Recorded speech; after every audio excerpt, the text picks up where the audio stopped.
ಮಾತನಾಡಿದ ಒಂದೊಂದು ಮಾತಿನಲ್ಲಿ ಇರುವಂತಹ ನೋವನ್ನು ಅರ್ಥ ಮಾಡ್ಕೋಬೇಕು. ಅದ್ ಮನೆಗೆ ಏನಾರ ಒಂದ್ ವ್ಯವಸ್ಥೆ ಮಾಡಿಕೊಟ್ರೆ ಏನೋ ಒಂದ್ ಇದು ಮಾಡ್ಕೊಂತೀವಿ ಸರ್. ಸಣ್ಣ ಸಣ್ಣ ಮಕ್ಕಳು ನಿಮ್ಗೆ ಮನೆ ಬೇಕೇನೋ? ಮನೆ ಬೇಕಾ? ಎಷ್ಟು ಮನೆ ಬೇಕು? ಒಂದ್ ಸಾಕ?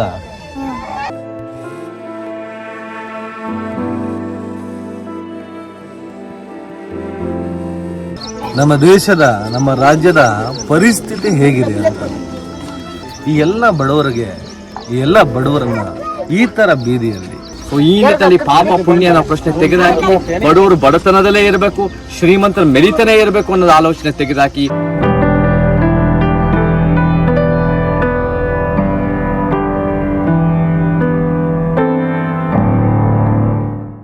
ಹಲೋ ಹಾಯ್ ನಮಸ್ಕಾರ ಸ್ನೇಹಿತರೆ. ನಾವು ನಿನ್ನೆ ಒಂದು ಹಾವೇರಿಲಿ ಅಂಬೇಡ್ಕರ್ ಜಯಂತಿಯ ಕಾರ್ಯಕ್ರಮದ ನಿಮಿತ್ತ ಬಂದಿದ್ವಿ. ಆಮೇಲೆ ನಮ್ ಜೊತೆ ನಮ್ಮ ಸ್ನೇಹಿತರಾದ ಚೇತನ್ ಅವ್ರು ಕೂಡ ಇದ್ರು. ಇದೇ ಹಾವೇರಿಯ ಒಂದು ಶಾಂತಿನಗರ ಅಂತ ಒಂದು ಜಾಗ ಇದೆ.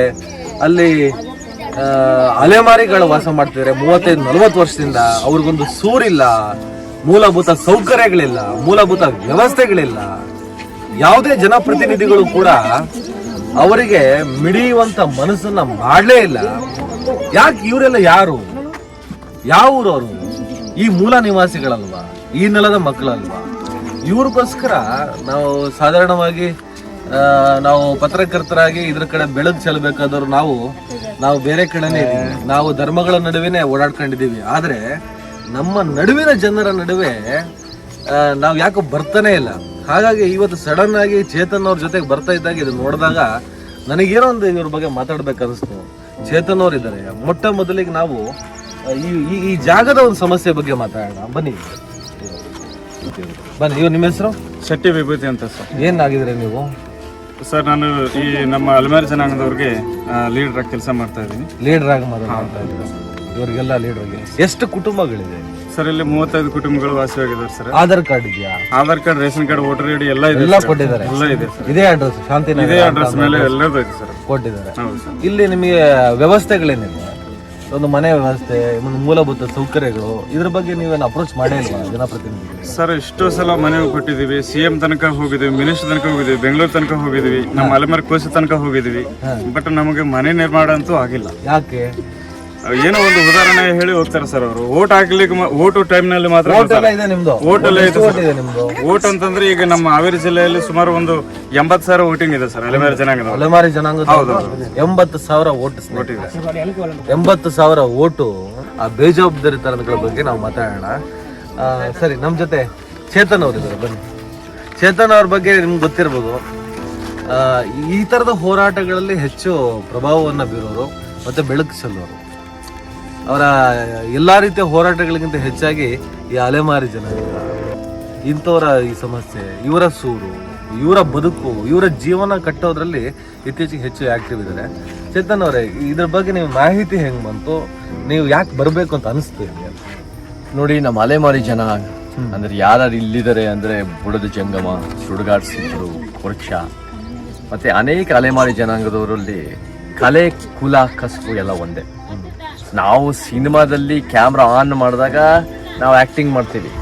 ಇಂಥವರು ನಮ್ಮ ಬುಡದ ಜಂಗಮ, ಸುಡುಗಾಡ್ಸಿದ್ರು, ಏನು ನಮ್ಮ ಶೆಟ್ಟಿ ವಿಭೂತಿಯವರು ಮತ್ತು ಹಿರಿಯರೆಲ್ಲ ಇದ್ದಾರೆ. ಇವರೆಲ್ಲ ಹಗಲು ವೇಷ ಹಾಕಿ ಅವರು ದಿನನಿತ್ಯ ಕಲೆಯನ್ನು ಉಸಿರಾಡ್ತಾ ಇರ್ತಾರೆ. ಆ ಕಲೆ ಅನ್ನೋದು, ನಾನು ಕಲಾವಿದ ಅಂದಾಗ ನಾನು ಬರೀ ದುಡ್ಡು ತಗೊಂಡು ಕಲೆ ಮಾಡೋದಲ್ಲ. ನಮ್ಮ ನಿಜವಾದ ಕಲಾವಿದರ ಜೀವನನ ಏಳಿಗೆಗೋಸ್ಕರ ನಾನು ಶ್ರಮಿಸ್ಬೇಕು. ನಾನು ಅಳಿದ ಸೇವೆ ಮಾಡಲೇಬೇಕು. ಆ ನಿಟ್ಟಿನಲ್ಲಿ ಈ ಒಂದು ಬುಡದ ಜಂಗಮ, ಸುಡುಗಾಡ್ಸಿದ್ರು, ವರ್ಷ, ಈ ಸಮುದಾಯಗಳು ಅನ್ಟಚಬಲ್ ಅಲ್ಲದೆ ಇದ್ರು ಇವ್ರು ಅನ್ಸಿಯಬಲ್, ಅನ್ನೋವಬಲ್. ಇಲ್ಲಿ ಹಾವೇರಿನಲ್ಲಿ ನೋಡಿ, ಇಲ್ಲಿ ಮನೆಗಳಿದೆ, ಇಲ್ಲಿ ಪ್ರೈವೇಟ್ ಪ್ರಾಪರ್ಟಿಗಳಿದೆ, ಅಲ್ಲಿ ಮೇನ್ ರೋಡ್ ಇದೆ, ಇಲ್ಲಿ ಎಲ್ಲ ಇದೆ. ಇದು ಸಿಟಿನಲ್ಲೇ ಇದೆ. ಇದು ಆದ್ರೂ ಕೂಡ ನೋಡಲ್ಲ ಸರ್ಕಾರ. ಒಂದು ಫ್ರೇಮ್ ಇದ್ದಂಗೆ, ಫ್ರೇಮ್ ಅಲ್ಲಿ ಸರ್ಕಾರಗಳು ಅದು ಕಣ್ಣಕ್ಕೆ ಕಾಣಿಸಲ್ಲ. ಕಣ್ಣು ತೆಗ್ದಿದ್ರು ಕುರುಡರು ಈ ಸರ್ಕಾರಗಳು. ಜಾಣ ಕುರುಡು. ಸೊ ಆ ನಿಟ್ಟಿನಲ್ಲಿ ಈ ಸಮುದಾಯಗಳು 35 ವರ್ಷಗಳಿಂದ ನಮ್ಮ ಶೆಟ್ಟಿ ವಿಭೂತಿಯವರು ಇಲ್ಲಿರೋರೆಲ್ಲ ಇಲ್ಲೇ ಇದ್ದಾರೆ. ಅವ್ರು ಹುಟ್ಟಾಗಿಂದ ಹೆಚ್ಚು ಕಮ್ಮಿ ಇಲ್ಲೇ ಇದ್ದು, ಬೆಳ್ಕೊಂಡು ಇಲ್ಲೇ ಇದ್ದು, ಯಾವ ವ್ಯವಸ್ಥೆ ಇವ್ರ ಜೀವನಕ್ಕೆ ಏನು ಬದಲಾವಣೆ ಆಗಲ್ಲ. ಆದ್ರೆ ಬೆಂಗಳೂರಿನಲ್ಲಿ dollars colony, UB city, Sadashivanagar ನೋಡಿದ್ರೆ ಕರೋನಾ ಬರ್ಲಿ ಬಿಡ್ಲಿ ಅವ್ರು ಆಗ್ತಾ ಇರುತ್ತೆ. ಆದ್ರೆ ಇವರಿಗೆ ಮಕ್ಕಳಿಗೆ ಶಿಕ್ಷಣ ಕೊಡಕ್ಕಾಗಲ್ಲ, ಊಟ ಕೊಡಕ್ಕಾಗಲ್ಲ, ನೀರಿನ ವ್ಯವಸ್ಥೆ ಎಷ್ಟು ಹಾವೇರಿನಲ್ಲಿ ಎಷ್ಟು ಸಮಸ್ಯೆ, ನೀರಿರಬಹುದು ಆದ್ರೆ ಇವ್ರು ಎಷ್ಟು ನೀರಿನ ವಂಚಿತ, ಒಂದು ಬೋರ್ ಇರ್ಬೋದು ಆದ್ರೆ ಇಲ್ಲಿ ಒಂದು ಕರೆಂಟ್ ಇಲ್ಲ, ಇಲ್ಲಿ ಒಂದು ಹಾವಿಂದ ಎಷ್ಟು ಟಾಯ್ಲೆಟ್ ಏನ್ ಮಾಡ್ತಾರೆ? ಟಾಯ್ಲೆಟ್ ಎಷ್ಟು ಕಷ್ಟ, ಏನ್ ಹೊರಗಡೆ ಟಾಯ್ಲೆಟ್ ವ್ಯವಸ್ಥೆ ಇಲ್ಲ. ಹೆಣ್ಮಕ್ಳು ಕೂಡ ಹೌದು ಸರ್. ನೋಡಿ, ಹೆಣ್ಣು ಮಕ್ಕಳು ಬಂದಮ್ಮರ ಅಮ್ಮವ್ರೆ ನೀವು ಬನ್ನಿ, ಬನ್ನಿ ಬನ್ನಿ ಬನ್ನಿ ಬನ್ನಿ, ಪರವಾಗಿಲ್ಲ, ಮಾತಾಡಿ ಬನ್ನಿ. ನಿಮ್ಗೆ ಏನು ಗೊತ್ತಿದೆ ಹೇಳಿ, ನಿಮ್ಮ ಸಮಸ್ಯೆ ಬನ್ನಿ, ಇಲ್ಲಿ ಬನ್ನಿ, ಇಲ್ಲಿ ಬನ್ನಿ, ಬನ್ನಿ ಬನ್ನಿ ಅಮ್ಮ. ಅಲ್ವೇ ಏನೈತಿ ನಿಮ್ ಪ್ರಾಬ್ಲಮ್ ಹೇಳ್ರಿ. ಹೇಳಿ, ಇಲ್ಲಿ ಬನ್ನಿ, ಬನ್ನಿ, ಇಲ್ಲೇ ಬನ್ನಿ. ಇಲ್ಲಿ ಸಣ್ಣ ಸಣ್ಣ ಮಕ್ಕಳು ಶಾಲೆಗೆ ಹೋಗೋರು ಬರೋದು ಹೋಗೋದು ಭಾಳ ಕಷ್ಟ ಐತಿ. ಮನೇನೂ ಇಲ್ಲ. ಅದೇನೋ ಹೊಲದ್ದು ಹೇಳ್ತಾ ಇದ್ದೀವಿ. ಇವತ್ತು ಹೊಲದ್ದು ಅವರು ಸಂಡಾಸ್ಗೆಲ್ಲ ಹೋಗ್ಬೇಡ್ರಿ ನೀವು ಹೊರಗಡೆ ಅಂತ ಹೇಳ್ತಾರೆ. ಅಂದ್ರೆ ಒಂದು ಮರೆ ಹಾ ಹೊಲಕ್ಕೆ ಹೋಗೋದು ಆಸರೆ ನೋಡಿ, ಏನಿಲ್ರಿ ಒಂದು ಟಾಯ್ಲೆಟಿನ ವ್ಯವಸ್ಥೆ ಇಲ್ಲ ಅಂದ್ರೆ ಹೊಲದ ಬದಿಯಲ್ಲಿ, ಆ ಪೊದೆಗಳ ಬದಿಯಲ್ಲಿ ಯಾಕೆ ಹೋಗ್ತಾರೆ ಅಂದ್ರೆ ಒಂದು ಮರೆ ಅಂತ. ಅಲ್ಲಿಗೂ ನೀವು ಬರಬೇಡಿ ಅಂತ ತಡೆದ್ರೆ ಬಯಲೆಲ್ಲ ಬಹಿರ್ದತೆ ಈ ಹೆಣ್ಣು ಮಕ್ಕಳು ಮಾಡಕ್ಕಾಗತ್ತ? ಧರ್ಮ ಒಂದು ಮಾನವೀಯತೆ ಅನ್ನೋದು ಈ ಸರ್ಕಾರಕ್ಕೆ ಬೇಡವಾ? ಈ ನಾಚಿಕೆ ಈ ಸರ್ಕಾರ ಅಂತ ಹೇಳ್ತಿಲ್ಲ, 35-40 ವರ್ಷದಿಂದ ಈ ರಾಜ್ಯವನ್ನ, ಈ ದೇಶವನ್ನ ಆಳ್ದವ್ರು ಎಲ್ಲರನ್ನು ಹೇಳ್ತಾ ಇದ್ದೀನಿ, ನಾಚಿಕೆ ಆಗ್ಬೇಕು ನಿಮಗೆಲ್ಲ. ಹೆಣ್ಣು ಮಕ್ಕಳು ಅವ್ರಿಗೆ ಎಷ್ಟೊಂದು ಸೇಫ್ಟಿ, ಗಂಡು ಮಕ್ಕಳು ನಡೆದೋಗ್ಬಿಡುತ್ತೆ, ಹೆಂಗೋ ನಾವು ಅಡ್ಜಸ್ಟ್ ಮಾಡ್ಕತ್ತೀವಿ ಒಂದ್ 4 ದಿವಸ. ಹೆಣ್ಣು ಮಕ್ಳು ಏನ್ ಮಾಡ್ಬೇಕು ಹೇಳಿ, ಹೇಳಿ ಚೇತನ್. ನಮಗೆ ಬಹಳ ಮುಖ್ಯವಾಗಿ ಏನ್ ಬೇಕು ಅಂದ್ರೆ, ಬಹಳ ಮುಖ್ಯವಾಗಿ ಶಿಕ್ಷಣದ ಜೊತೆ ಒಂದು ಸೂರ್ ಬೇಕಾಗುತ್ತೆ. ಗುಡಿಸಲು ಮುಕ್ತ ಕರ್ನಾಟಕ ನಾವು ಮಾಡಬೇಕು. ಸೂರ್ ಕಟ್ಟಿದ ತಕ್ಷಣ ಇಂಥ ಮಕ್ಕಳಿಗೆ ಒಂದು ಸ್ಟೇಬಲ್ ಎಕ್ಸಿಸ್ಟೆನ್ಸ್, ಒಂದು ಸ್ಟೇಬಲ್ ಲೈಫ್ ಸಿಗತ್ತೆ. ಅವ್ರಿಗೆ ಒಂದು ಟಾಯ್ಲೆಟ್ ಫೆಸಿಲಿಟಿ ಆಗಿರ್ಬೋದು, ಒಂದು ಶಾಲೆಗೆ ಹೋಗೋ ವ್ಯವಸ್ಥೆ ಆಗಿರ್ಬೋದು, ಬೇರೆ ಬೇರೆ ಸಿಕ್ಕಿ ಅವ್ರಿಗೆ ಮಕ್ಕಳು ಮೊಮ್ಮಕ್ಕಳಿಗೆ ಈ ಒಂದು ಒಳ್ಳೆ ಜೀವನ ಕೊಡೋ ಸಾಧ್ಯತೆಗಳಿರುತ್ತೆ. ಸೊ ಆ ನಿಟ್ಟಿನಲ್ಲಿ ಗುಡಿಸಲು ಮುಕ್ತ ಕರ್ನಾಟಕ ಮಾಡಬೇಕು. ಮತ್ತೆ ಮುಖ್ಯವಾಗಿ ಇವತ್ತಿನ ದಿನ ಕರ್ನಾಟಕದಲ್ಲಿ ನಾವು ಯಾರಿಗೆ ಮೊದಲು ಸೌಲಭ್ಯಗಳು ಮುಟ್ಟಬೇಕು ಅಂದ್ರೆ ಈ ತರ ಗುಡಿಸಲು ಬದುಕಿರೋರಿಗೆ ಮೊದಲು ಸೌಲಭ್ಯಗಳು ರೀಚ್ ಆಗ್ಬೇಕು. ಇಂಥವರೇ ಮೊದಲು ನಮಗೆ ಬೆನಿಫಿಷಿಯರಿ ಆಗ್ಬೇಕು. ನಮ್ಮ ಆದಿವಾಸಿ, ಅಲೆಮಾರಿ ಜನ, ನಮ್ಮ SC ST OBC ಮೈನಾರಿಟಿ, ಎಲ್ಲಾ ರೀತಿಯ ನಮ್ಮ ಮೂಲ ನಿವಾಸಿಗಳು ಇವರಲ್ಲ. ನಮ್ಮ ನಿಜವಾದ 75-80 ವರ್ಷದ ಇತಿಹಾಸ, 1000 ವರ್ಷ, 75-85 ವರ್ಷದ ಇತಿಹಾಸದ ಜನರು ಇವರು. ಸೊ ಇಂಥವ್ರಿಗೆ ಮೊದಲು ಆದ್ಯತೆ ಸಿಗ್ಬೇಕು. ಇಂಥ ಬೆಳವಣಿಗೆ ನಮ್ಮ ಮೊದಲು ಆಗ್ಬೇಕು. ನಾವ್ ಎಂದೆಂದಿಗೂ ಇವ್ರ ಜೊತೆ, ನಮ್ಮ ಅಲೆಮಾರಿ ಜನರ ಜೊತೆ ಇರ್ತೀವಿ. ಸಂತೋಷ ಆಗುತ್ತೆ. ಒಳ್ಳೆ ಕೆಲಸ. ಈಗ ಹೀಗೆ ಬನ್ನಿ ಅಮ್ಮ, ಮಾತಾಡಿ ಏನಲ್ಲ ಹಾವು ಅಂತ ಹೇಳಿದ್ರೆ ಏನ್ ಹಾವು ಅಂತ ಹೇಳಿದ್ರೆ ಎಲ್ಲಿ ನಾವೇ ಜಾಸ್ತಿ ಇದಾವ ಸರ್. ಅಲ್ಲ, ಹಾವು ನಿಮ್ ಮನೆ ಗುಡಿಸ್ಲೊಳಗ್ ಬರುತ್ತೆ. ಇಲ್ಲೇ ಹೊಡೆದಿವಿ ಸರ್. ನೋಡಿ ಸ್ನೇಹಿತರೆ, ಇಲ್ಲಿ ತೋರಿಸಿ, ಇಲ್ಲಿ ಬನ್ನಿ ಸರ್. ಒಬ್ರ ನೋಡಿ, 5 ವರ್ಷದ ಹುಡುಗಿರಿ ಹಾವು ಕಡ್ದು ಸಕಲ್ದಿ ಗುಡಿಸ್ಲೊಳಗೆ ಲಕ್ಮಾಪುರ. ನಮ್ಮ ಕಾಕ ಅವ್ರ ಮೊಮ್ಮಗಳ ಇಲ್ಲೇ ಯಾವ ಜಾಗದಲ್ಲಿ? ಹಾ ಸರ್, 5 ವರ್ಷದ ನೋಡಿ, 5 ವರ್ಷದ ಹೆಣ್ಣು ಮಗಳು ಹಾವು ಕಚ್ಚಿ ಸಾಯ್ತಾರೆ. ಈ ಗುಡಿಸಲನ್ನ ನೋಡಿ ನೀವು, ಹಾವು ಅಲ್ಲ, ನೀವು ಬೇಕಾದ್ರೆ ನಾಯಿ ನರಿಗಳೆಲ್ಲ ನುಗ್ಗುವಷ್ಟು ಸ್ಪೇಸ್ ಇದೆ. ಚಿಕ್ಕ ಪುಟ್ಟ ಮಕ್ಕಳಿದೆ. ಒಂದ್ ನಿಮಿಷ, ಪುಟ್ಟ ಮಕ್ಕಳಿದಾವೆ ನೋಡಿ. ಆ ಮಕ್ಕಳನ್ನ ತೋರಿಸಿ.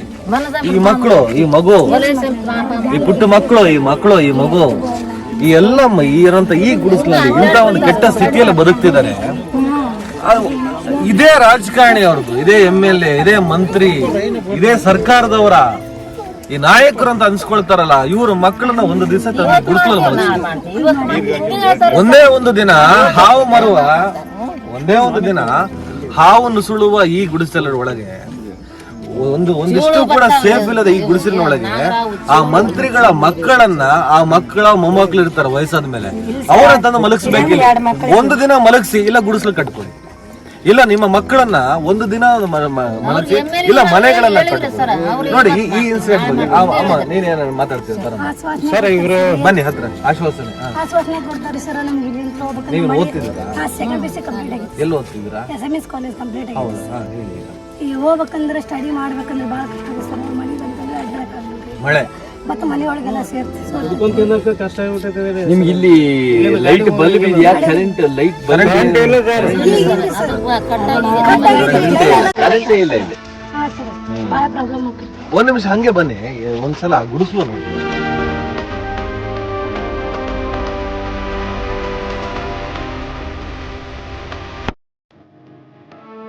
ಎಷ್ಟು 21ನೇ ಶತಮಾನ ಡಿಜಿಟಲ್ ಇಂಡಿಯಾ. ಈ 20ನೇ ಶತಮಾನದಲ್ಲಿ ಡಿಜಿಟಲ್ ಇಂಡಿಯಾ ವಿಶ್ವಗುರು ಕ್ರಾಂತಿ ಮಾಡ್ಬಿಟ್ಟಿದೀವಿ ನಾವು. ಕ್ರಾಂತಿ. ಈ ದೇಶದಲ್ಲಿ ಬಡವರೇ ಇಲ್ಲ, ಬಡತನೇ ಇಲ್ಲ. ನಾಚಿಕೆ ಆಗ್ಬೇಕು ಇವರಿಗೆ, ನಾಚಿಕೆ ಆಗ್ಬೇಕು. ನೋಡಿ ಇಲ್ಲಿ ಈ ಗುಡಿಸ್ಲಲ್ಲಿ ಆ ಪುಟ್ಟ ಮಗು ಮಲಗಬೇಕು ಅಂದ್ರೆ, ಈ ಗುಡಿಸ್ಲಲ್ಲಿ ಈ ಪುಟ್ಟ ಹುಡುಗ ನೋಡಿ ಇವನು ಮಲಗಬೇಕು ಅಂದ್ರೆ ಅದು ಅವನಿಗೆ ಎಷ್ಟು ಸಂಕಷ್ಟ ಇರುತ್ತೆ. ಇದನ್ನ ಅರ್ಥ ಮಾಡ್ಕೊಳ್ಳಲ್ಲ. ಇನ್ನೊಂದು ವಿಶೇಷ ಹೇಳ್ತೀನಿ, ಇದೇ ಹೆಣ್ಣುಮಕ್ಕಳು ಸ್ನಾನ ಮಾಡುವಂತಹ ಜಾಗವನ್ನು ತೋರಿಸ್ತೀನಿ ಬನ್ನಿ.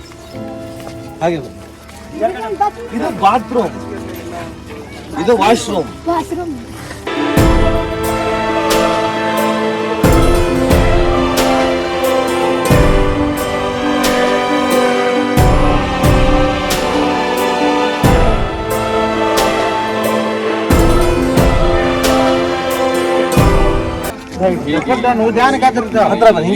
ಅವರು ನಮ್ಮ ಮಕ್ಕ ನೋಡ್ತಾರೆ. ನಾವಾದ್ರೂ ಏನ್ ಮಾಡ್ಬೇಕಾಗುತ್ತೆ ಸರ್ ಗಂಡ್ಮಕ್ಳಾಗಿ? ಈಗ ಒಂದು ಸಣ್ಣ ಪುಟ್ಟ ಒಂದು 200 ರೂಪಾಯಿ ಕೂಲಿ ದುಡ್ಕೊಂಡು ಬಂದು ನಮ್ಮ ಮಕ್ಕಳಿಗೆ ನಮ್ಮ ತಿಂಡಿ ತೀರ್ಥಕ್ಕೆ ಸಹಿಸ್ಕೊಳ್ಳಿಕ್ ಆಗೋದಿಲ್ಲ. ಇವತ್ತಿನ ದಿವಸ ನೌಕರಿ ಇದ್ರೆ, ಒಂದು ಹೊಲ ಇದ್ರೆ, ಮತ್ತೊಂದೀಗ ಶ್ರೀಮಂತರಾಗಿದ್ರೆ ಅವತ್ತು ನಾವು ಮನೆ ಕಟ್ಕೊಂತಿದ್ವಿ, ಚೆನ್ನಾಗಿರ್ತಿದ್ವಿ. ಬಡವರಾಗಿ ಇಟ್ಟಿರೋದ್ರಿಂದ, ಅಲೆಮಾರಿಗಳಾಗಿ ಇಟ್ಟಿರೋದ್ರಿಂದ ಈ ಕಷ್ಟಗಳನ್ನು ಅನುಭವಿಸ್ಬೇಕಾಗ್ತದೆ.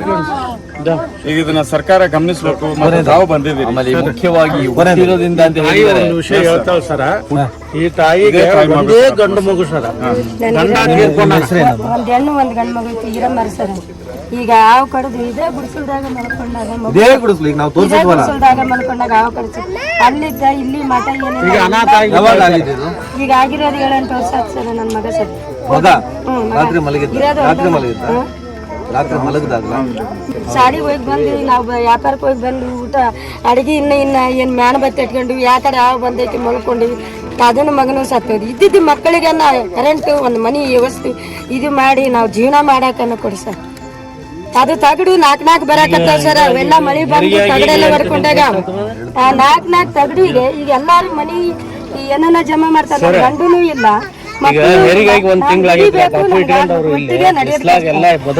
ತಗಡು ಒಂದು ತೆಗೆದಿಟ್ಕೊಂಡೇನಿ. 2 ಕೋಲೆಲ್ಲ ತಿಂದು ಹೋಗ್ಬಿಟ್ಟಾವ.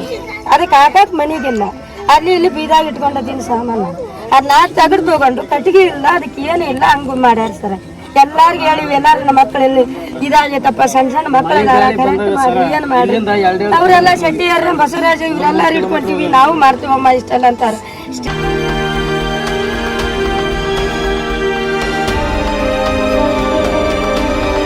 ಹಾಗೆ ಬನ್ನಿ ಸ್ನೇಹಿತರೆ, ಒಂದು ಸಲ ಈ ನೀರನ್ನು ನೋಡಿ.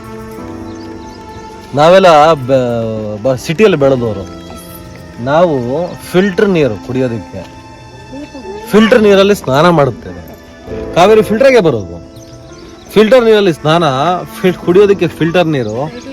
ಇದು ಬಳಸೋದಿಕ್ಕೂ ಯೋಗ್ಯ ಅಲ್ಲದ ನೀರು. ಬಳಸೋದಕ್ಕೂ ಯೋಗ್ಯ ಅಲ್ಲದ ನೀರನ್ನ ಈ ಚಿಕ್ಕ ಮಕ್ಕಳು ಕುಡಿತಾರೆ. ಇವ್ರ ಆರೋಗ್ಯದ ಸ್ಥಿತಿ ಏನಾಗಬೇಕು? ಮೈ ತುಂಬಾ ಇವೇ ನೀರೇ. ಇದ್ರಲ್ಲಿ ಎಷ್ಟು ಮೈಕ್ರೋ ಆರ್ಗಾನಿಸಮ್ಸ್ ಇರುತ್ತೆ, ಇವ್ರಿಗೆ ಎಲ್ಲ ಇದರಿಂದಾನೇ ಇಲ್ಲ ಡಿಸೀಸಸ್ ಬರುತ್ತೆ ಸರ್. ಮಕ್ಕಳಿಗೆಲ್ಲ ಅದು ಇದು ಬರ್ತಾ ಬಾಳ ಸರ್. ಅವ್ರ ತಾಯಂದ್ರೆ ಅವ್ರನ್ನ ಎತ್ಕೊಂಡ್ ಹಂಗ ಓಡ್ತಾರ ಸರ್. ಈ ಮಗುನ್ ನೋಡಿ, ಅವ್ರ ಕಲ ಎಲ್ಲ ಸ್ಕಿನ್ ಅಲರ್ಜೀಸ್. ಈ ಪಾಪನ್ ನೋಡಿ, ನೋಡಿ ಏನ ನಿನ್ನ ಹೆಸರು? ಏನ್ ಹೆಸರು? Mentally problem sir. ಏನ್ ಹೆಸರು ನಿಂದು? ಈ ನೀರು ಕುಡಿಬೇಡ ಆಯ್ತಾ? ಕುಡಿಯಲ್ವಾ? ನೋಡಿ ಸ್ನೇಹಿತರೆ, ಈ ಕೆಟ್ಟ ನೀರನ್ನ ಕುಡಿಯುವಂತ ಒಂದು ಸ್ಥಿತಿ ಇದು ನಿನ್ನೆ ಕತೆ ಅಲ್ಲ, ಮೊನ್ನೆ ಕತೆ ಅಲ್ಲ, 35 ವರ್ಷಗಳ ಕತೆ ಇದು. 35 ವರ್ಷಗಳಿಂದ ಒಂದು ಫೆಸಿಲಿಟೀಸ್ ಮಾಡಿಲ್ಲ. ತಟಸ್ಥವಾಗಿ ನಿಂತಿದೆ ರೋಗಗಳ ತುಂಬಿಕೊಂಡು.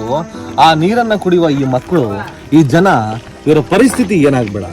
ಸ್ಟೇಟ್ಮೆಂಟ್ ಕೊಡೋದು ಈಸಿ, ರಾಜಕಾರಣ ಮಾಡೋದು ಈಸಿ, ಎಲ್ಲದೂ ಮಾಡ್ತೀರಾ. ಯಾಕೆ? ನಮ್ಮ ಜನ ಅಲ್ವಾ? ಒಂದೇ ಒಂದ್ಸಲ ಶಾಸಕರೇ ನೀವು ನಿಮ್ಮ ಮಕ್ಕಳನ್ನ ತಂದು ಒಂದೇ ಒಂದು ಮುಚ್ಚಳ ನೀರು ಕುಡಿಸಿ, ಒಂದು ಲೋಟ ಬೇಡ, ಒಂದೇ ಒಂದು ಮುಚ್ಚಳ ಈ ನೀರು ಕುಡಿಸ್ತೀರಾ ನೀವು? ಯಾಕೆ? ಇವ್ರ ಮನುಷ್ಯರಲ್ವಾ? ಮನುಷ್ಯರಲ್ವಾ ಇವರು? ಅದೇನೋ ಹಿಂದೂ ಹಿಂದೂ ಹಿಂದೂ, ಯಾ ಹಿಂದೂಗಳಲ್ವಾ ಇವರು? ಇಲ್ಲಿ ತೋರಿಸಿ ನಿಮ್ಮ ಹಿಂದೂ ಧರ್ಮವನ್ನ, ಇಲ್ಲಿ ತೋರಿಸಿ ನಿಮ್ಮ ಧರ್ಮದ ಸಂಘರ್ಷವನ್ನು. ನಿನ್ನೆ ಗಾಳಿ ಮಳೆ ಆದಾಗ ಮನೆ ಕರೆಕ್ಟ್ ಆಗಿತ್ತು ಸರ್. ಇದೇ ತರ ಇತ್ತು, ಅದೆಲ್ಲ ಬಿದ್ದು ಹೋಯ್ತು ಸರ್. ಗಾಳಿ ಮಳೆಗೆ ಬಿದ್ದಿದೆ. ಗಾಳಿ ಮಳೆಗೆ ಬಿದ್ದಿದ್ದು ಸರ್. ನೋಡಿ, ಗಾಳಿ ಮಳೆಗೆ ಬಿದ್ದ ಮನೆ ಕಡೆ ಹೋಗ್ತಾ ಇದೀವಿ ನಾವು.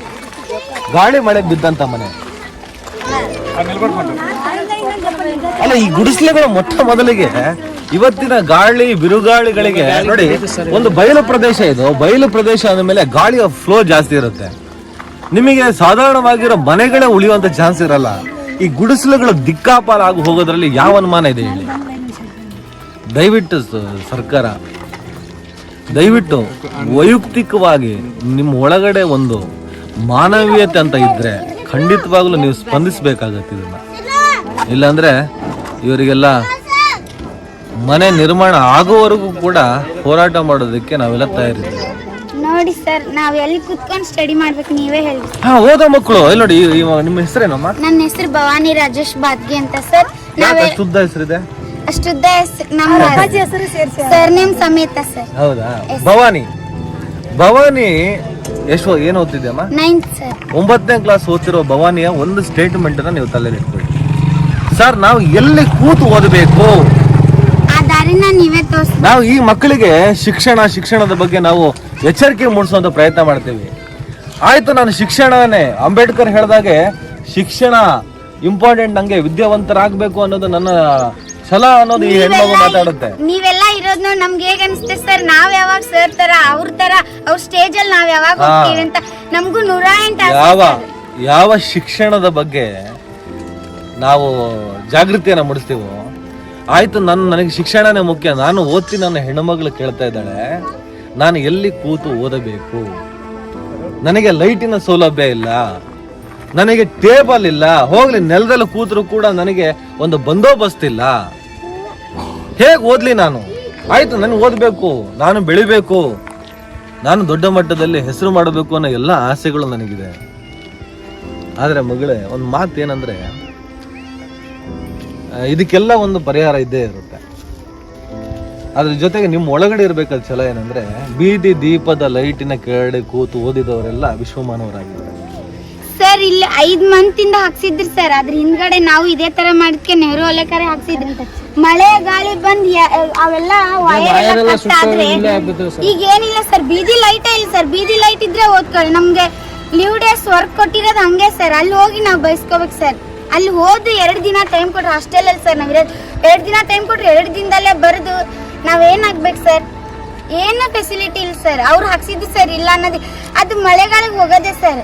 ಈ ನೀರೇನು ಮಣ್ಣಾಗಿದೆ ಸರ್. ನೀರೆಲ್ಲ ಅಲ್ಲಿ ದೂರ್ಗಡೆಯಿಂದ ಅಲ್ಲಿ ದೊಡ್ಡ ಕಣಿವಿ ಸರ್, ಕಣಿವಿಯಿಂದ ತರ್ತೇವೆ ಸರ್. ಅವ ಏನೇನು ನೋಡಿರ್ತ ಅಲ್ಲಿ ಎಷ್ಟು ಮೈಕ್ರೋ ಆರ್ಗನಿಸಮ್ ನಮ್ಗೆ ಗೊತ್ತ ಸರ್. ನಾವು ಸ್ವಲ್ಪ ಸ್ಟಡಿ ಮಾಡಿದ್ರೆ ನಮ್ಗೆ ತಿಳಿತೆ. ಇಲ್ಲೆಲ್ಲ ಫಸ್ಟ್ ಎಲ್ಲ ಓದೇ ಇಲ್ದರೆ ಇದಾರೆ ಸರ್. ಅವ್ರೇನ್ರಿ ಹಂಗ ತುಂಬ್ಕೊಂಡ್ ಬಂದ್ಬಿಡ್ತಾರೆ ಸರ್. ಪ್ರತಿ ಮಾತು ಭವಾನಿ ಮಾತನಾಡಿದ ಒಂದೊಂದು ಮಾತಿನಲ್ಲಿ ಇರುವಂತ ಆ ನೋವನ್ನು ಅರ್ಥ ಮಾಡ್ಕೋಬೇಕು ನಾವು. ಆ ನೋವನ್ನು ಅರ್ಥ ಮಾಡ್ಕೋಬೇಕು. ಪ್ರತಿಯೊಂದು ಕೂಡ ಒಂದು ಹತಾಶೆಯ ಮಾತು, ಅಸಹಾಯಕತೆಯ ಮಾತು. ಏನಿದು ಅವಸ್ಥೆ? ಈ ಮಕ್ಕಳ ತಲೆಯಲ್ಲಿ ಈ ತರದ ಒಂದು ಆಲೋಚನೆ ಬರಬಾರ್ದು. ಈ ಮಕ್ಕಳ ತಲೆಯಲ್ಲಿ ಇಂಥ ಆಲೋಚನೆ ಬರಬಾರ್ದು. ನನಗೆ ಇರೋಕೆ ವ್ಯವಸ್ಥೆಗಳಿಲ್ಲ ಅನ್ನೋಂಥ ಆಲೋಚನೆಗಳು ಬಿದ್ದತ್ತೆ. ಆ ಆಲೋಚನೆಗಳಲ್ಲಿ ಈ ಮಗು ಬದುಕಬೇಕಾ, ಇಲ್ಲ ಶಿಕ್ಷಣವನ್ನೇ ಮಾತ್ರ ಗಮನ ಕೊಡ್ಬೇಕಾ? ಹಾಗಾಗಿ ಇಂಥ ಮಕ್ಕಳನ್ನ ನಾವು ಬರೀ ಓದಕ್ ಮಾತ್ರ ಬಿಟ್ರೆ ಮಾತ್ರ ಇವರೆಲ್ಲ ದೊಡ್ಡ ಮಟ್ಟದಲ್ಲಿ ಬೆಳೆಯೋದಕ್ಕೆ ಸಾಧ್ಯ ಅಂತ ನಾನು ಹೇಳ್ತೀನಿ ಸರ್. ನಮ್ಗೆ ನಾಲೆಜ್ ಎಷ್ಟ್ರ ಮಟ್ಟ ನಾವು ಓದ್ಬೇಕು, ಏನಾರ ಮಾಡ್ಬೇಕು. ನಮ್ಮ ಪೇರೆಂಟ್ಸ್ ಈ ಸ್ಟೇಜ್ ಅದ, ನಾವು ಈ ಸ್ಟೇಜ್ ನ ಹೋಗ್ಲಾಡ್ಸ್ಬೇಕು. ಅವ್ರು ಇರೋದ್ರಲ್ಲೇ ಮಾಡ್ಬೇಕು. ಅವ್ರಂತೂ ನಮ್ಗೆ ಒಂದು ಅಡ್ಡಿ ಮಾಡಲ್ಲ ಸರ್. ಈಗ ಒಂದ್ ದಿನಕ್ಕೆ 200 ರೂಪಾಯಿ ಕೂಲಿ ಸರ್. ಆ ಕೂಲಿ ಮಾಡ್ಕೊಂಬರೋಕೆ ನಮ್ಗೆ ನೋಟ್ಸ್ ಕೊರ್ಸ್ಬೇಕು. ಈ ಮಳೆಗಾಲ ನೋಟ್ಸ್ ಎಲ್ಲ ತೊಯ್ದೋಗಿ ನಮ್ಮಲ್ಲಿ ಟ್ರಂಕ್ ಎಲ್ಲ ಇದಾವೆ ನೋಟ್ಸ್ ಸರ್. ಒಬ್ಬ ಸ್ಟೂಡೆಂಟ್ ಓದ್ಬೇಕಂದ್ರೆ ತನ್ನ ಕಾನ್ಸಂಟ್ರೇಷನ್ ತಾನು ಮೇಂಟೈನ್ ಮಾಡ್ಬೇಕಂದ್ರೆ ಫಸ್ಟ್ ಸೈಲೆನ್ಸ್ ಬೇಕು ಸರ್. ಅಷ್ಟೇ ಮನೇಲಿ ಸೈಲೆನ್ಸ್ ಹೆಂಗ್ ಮೇಂಟೈನ್ ಮಾಡೋದಾಗುತ್ತೆ ಸರ್? ಇದು ಮೊದಲೇ ಕಾಂಪಿಟೇಷನ್ ಏಜ್ ಸರ್. ನಿಮ್ಗೆಲ್ಲ ಗೊತ್ತಿರೋದೇ ಇದೆ. ನಾವ್ ಎಷ್ಟು ಓದಿದ್ರು ಕಮ್ಮಿನೇ, ಎಷ್ಟು ಟ್ರೈ ಮಾಡಿದ್ರು ಕಮ್ಮಿನೇ. ಈಗೆಲ್ಲ ನಮ್ ರಿಸಲ್ಟ್ ನಾವು ಇಷ್ಟ ಐತಿ, ನಮ್ ಸ್ಟೇಜ್ ಇಷ್ಟ ಐತಿ ಅಂತ ನಾವು ಓದೋದ್ ಮಾತ್ರ ಕಮ್ಮಿ ಮಾಡಿ ನಮ್ಮ ಹತ್ರ ಇರ್ಬೇಕು ಸರ್ ಛಲ. ಇಷ್ಟು ಕಷ್ಟ ಐತೆ ಅನ್ನೋದು ಓದೋದ್ ಬಿಟ್ರೆ ನಮ್ ಮೆಂಟಲಿಟಿ ಹೇಗಿರ್ತೋ ಅದ್ರ ಮೇಲೆ ಡಿಪೆಂಡ್ ಆಗಿರುತ್ತೆ ಸರ್. ಈಗ ನಮ್ಮೆಲ್ಲ ರಿಸಲ್ಟ್ ಎಲ್ಲ 8th ಈಗ 8th ಪಾಸ್ ಆಗಿ 9th ಸರ್ 91.33 ಆಗೈತೆ ಸರ್ ರಿಸಲ್ಟ್ ಸರ್. ಆದ್ರೂ ಕಷ್ಟ ಇಷ್ಟೆಲ್ಲ ನಾನು ಒಬ್ಳೆ ಇಲ್ಲ ಸರ್. ಇಷ್ಟು ಜನ ನಮ್ ಸಿಸ್ಟರ್, ಸೀನಿಯರ್ಸ್, ಜೂನಿಯರ್ಸ್ ಎಲ್ಲರೂ ಇದಾರೆ ಸರ್. ಇವರೆಲ್ಲ ಹೇಗೆ ಓದ್ಬೇಕು ಸರ್? ನೀವೇ ಹೇಳಿ ಸರ್. ಅಂಗನವಾಡಿ ಇಷ್ಟಿಷ್ಟು ಮಕ್ಳೇ ಅಂಗನವಾಡಿಗೆ ಹೋಗ್ಬೇಕಂತ ರೂಲ್ಸ್ ಇದೆ ಸರ್. ಹೆಂಗ್ ಹೋಗ್ಬೇಕು ಸರ್? ದಾರಿ ಗೊತ್ತೇ ಇಲ್ಲ ಸರ್. ಅಂಗನವಾಡಿ ಇಲ್ಲ, ಏನಿಲ್ಲ ಸರ್. ಅವ್ರು ಕರೆಂಟ್ ಹಾಕ್ಸಿದ್ರು ಸರ್. ಹಾಕ್ಸಿದ್ ಮಳೆಗಾಲಕ್ಕೆ ಹೋಗೋದೆ ಸರ್. ಅಷ್ಟು ಸೀರೆಗೆ ಅಲ್ಲಿ ಹಾಕ್ಸಿ ಇಲ್ಲೆಲ್ಲ ಹೋಗ್ಬಿಟ್ಟದ್ ಬಿಡಿ ಸರ್. ಆ ಸೀರೆಗೆ ವಯರ್ ಇದ್ರೆ ಯಾಕೆ ಕಟ್ಟಾಗಲ್ಲ ಸರ್? ಭವಾನಿ ಮಾತು ನಾವು ಓದ್ಬೇಕು ಅನ್ನೋ ಛಲ ತುಂಬಾ ಇದೆ ಸರ್. ನಾವು ಏನಾರ ಮಾಡ್ಬೇಕು. ನನಗೆ ವೈಯಕ್ತಿಕವಾಗಿ ಅನಿಸ್ತಾ ಇದೆ ಈ ಎಲ್ಲಾ ಸಮಸ್ಯೆಗೆ ಬಹುಶಃ ಭವಾನಿ ಪರಿಹಾರ ಕೊಡ್ತಾಳೆ ಅಂತ. ಸರ್ ನಾನ್ ನಿಮ್ ಸ್ಟೇಜಿಗೆ ಬಂದೆ ಅಂದ್ರೆ ಇವ್ರನ್ನೆಲ್ಲ ಚೇಂಜ್ ಯಾವ ಮಾಡ್ತೀನಿ. ಸ್ಟೇಜು ನೀವು ಮಾತಾಡ್ತಿರೋ ಸ್ಟೇಜ್ ಚೆನ್ನಾಗಿದೆ, ಎಲ್ಲ ಚೆನ್ನಮ್ಮನ ಹತ್ರ ಮಾತಾಡ್ತಿದ್ದೆ ಅನ್ಸ್ಕೊಂಡು ನಿಮ್ ಇದೆಯಲ್ಲ, ನಿಮ್ ಒಳಗಡೆ ಒಂದು ಫೈರ್ ಇದೆಯಲ್ಲ, ಇಷ್ಟು ಮಾತಾಡೋದಿದ್ರೆ ಸಾಕು. ಇಂಥವ್ರನ್ನೆಲ್ಲ ಇಟ್ಕೊಂಡು ನೀವು ಏನ್ ಬೇಕಾ ಸಾಧಿಸಬಹುದು. ಮಳೆ ಬಂದ್ರು ಕೂಡ ಮಕ್ಕಳು ಕಟ್ಕೊಂಡು ಹೋಗಕ್ಕಾಗಂಗಿಲ್ಲ. ಒಂದೊಂದ್ ಟೈಮ್ ಗಾಳಿ ಪಾಳಿ ಬಂದ್ರ ಅಲ್ಲಿ ಮನೆಗಳಿಗೆ ಹೋಗಿ ವಸತಿ ಮಾಡ್ತಾರೆ ಮಕ್ಕಳ ಮರಿ ಕಟ್ಕೊಂಡು. ಇಲ್ಲಿ ನೋಡಿದ್ರೆ ವ್ಯಾಪಾರ ಮಾಡಕ್ ಹೋಗಕ್ಕಾಗಲ್ಲ, ಗಾಡಿ ತಗೊಂಡ್ ದುಡ್ಕೊಂಡ್ ತಿನ್ನೋರು ನಾವೆಲ್ಲ. ಒಂದು ಗಾಡಿನೂ ಹೋಗಂಗಿಲ್ಲ, ಏನು ಹೋಗಂಗಿಲ್ಲ. ಮತ್ತೆ ಗಾಡಿಗಳೆಲ್ಲ ಅಲ್ಲೇ ಬಿಟ್ಟು ಬಂದ್ರು ಕೂಡ ಸಮಸ್ಯೆ ಆಕೈತಿ. ಮತ್ತೆ ಇಲ್ಲಿಂದ ನಡ್ಕೊಂಡು ಹೋಗ್ಬೇಕಂದ್ರ ನಾಗಿನ ಮಟ್ಟಿಗೆ ಹೋಗ್ಬೇಕು. ಒಂದೊಂದ್ರಕ್ಕೆ ಇಲ್ಲಿ ಮಳೆ ಬಂದ ನೀರು ತುಂಬಿದಾಗ ಸಾಲಿಗೆ ಹೋಗಿ ಅಲ್ಲೇ ವಸತಿ ಮಾಡಿ ನಾವು. ಬರೀ ಮನ್ಯಾಗೆಲ್ಲ ನೀರು ಗೀರು ಎಲ್ಲ ಸೋರವು, ಒಟ್ಟ ಅಡ್ಡಾಡಕ್ ಆಗಲ್ಲ, ಬಹಳ ತೊಂದ್ರೆ. ನೋಡಿದ್ರೆ ಗೊತ್ತಾಗುತ್ತೆ. ಇಲ್ಲೆಲ್ಲ ರಜ್ಜು ಆಗುತ್ತೆ ಸರ್. ಮಕ್ಕಳು ಕಟ್ಕೊಂಡ್ ಹೆಂಗ ಹೋಗ್ಬೇಕು, ಈ ಕಡೆ ಮಕ್ಕಳ ಕಡೆ ದುಡಿಯಕ್ ಹೋಗಕ್ಕಾಗಲ್ಲ, ದುಡಿಯಕ್ ಹೋಗಿದ್ರೆ ಮಕ್ಕಳ ಕಡೆ ನೋಡಕ್ ಆಗಲ್ಲ. ಹಂಗ ಏನ್ ಮಾಡೋದ್ ಬೇಡ ಸರ್. ದಾರಿ ಒಂದು ಸ್ವಲ್ಪ ಮನೆಗಿನ ಏನಾರ ಒಂದ್ ವ್ಯವಸ್ಥೆ ಮಾಡಿಕೊಟ್ರೆ ಏನೋ ಒಂದ್ ಇದು ಮಾಡ್ಕೊಂತೀವಿ ಸರ್. ಸಣ್ಣ ಸಣ್ಣ ಮಕ್ಕಳು. ನಿಮ್ಗೆ ಮನೆ ಬೇಕೇನೋ? ಮನೆ ಬೇಕಾ? ಎಷ್ಟು ಮನೆ ಬೇಕು? ಒಂದ್ ಸಾಕ? ಚೆನ್ನಾಗಿರ್ಬೇಕಾ? ಒಳ್ಳೆ ಮನೆ? ಸ್ಕೂಲ್ ಕೂಡ ಅಲ್ಲಿಗೆ ಹೋಗ್ಬೇಕು ಸರ್. ಹುಡುಗರು ಕಳಿಸ್ಕೊಳಕ ಮನೆ ಕಟ್ಸ್ಬೇಕು. ಎಷ್ಟನೇ ಕ್ಲಾಸು? 2ನೇ ಕ್ಲಾಸಾ? ಏನ್ ಹೆಸರು? ಗಣೇಶ.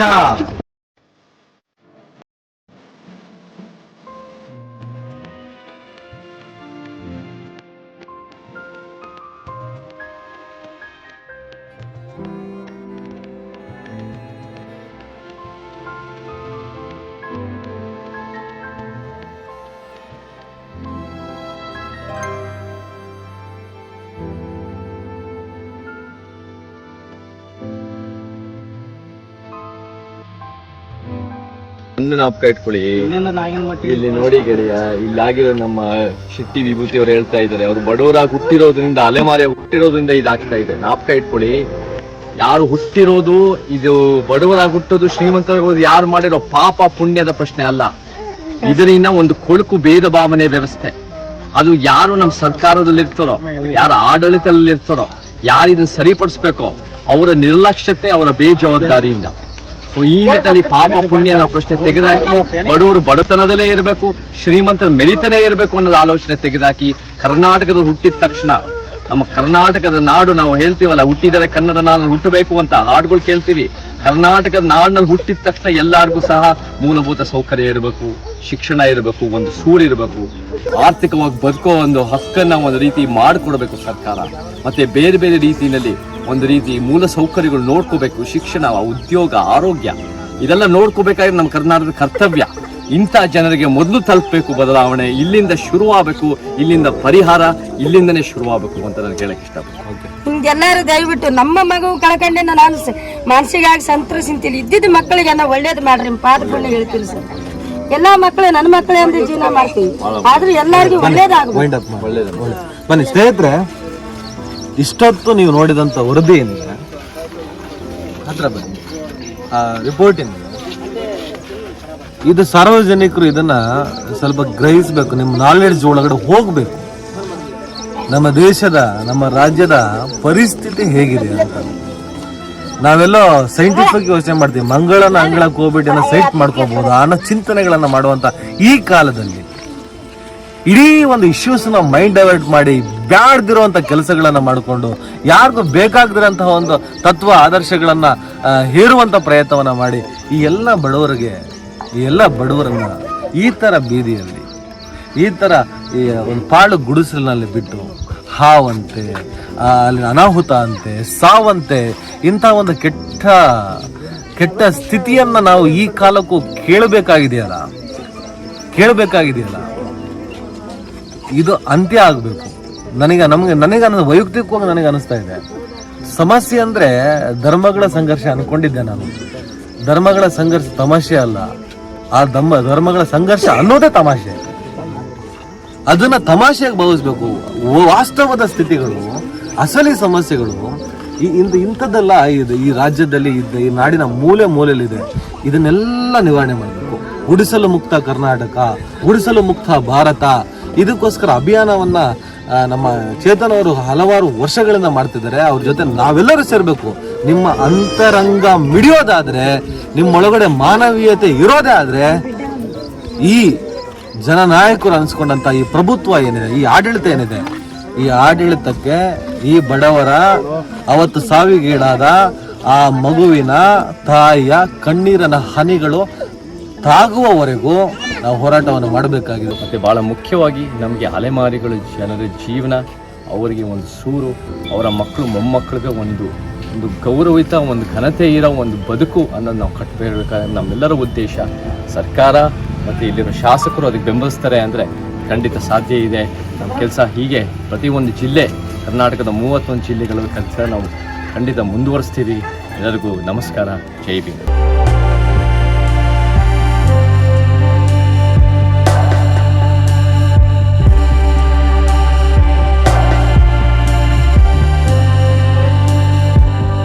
ದಯವಿಟ್ಟು ಎಲ್ಲರೂ ಈ ಚಾನಲ್ನ ಸಬ್ಸ್ಕ್ರೈಬ್ ಮಾಡಿ.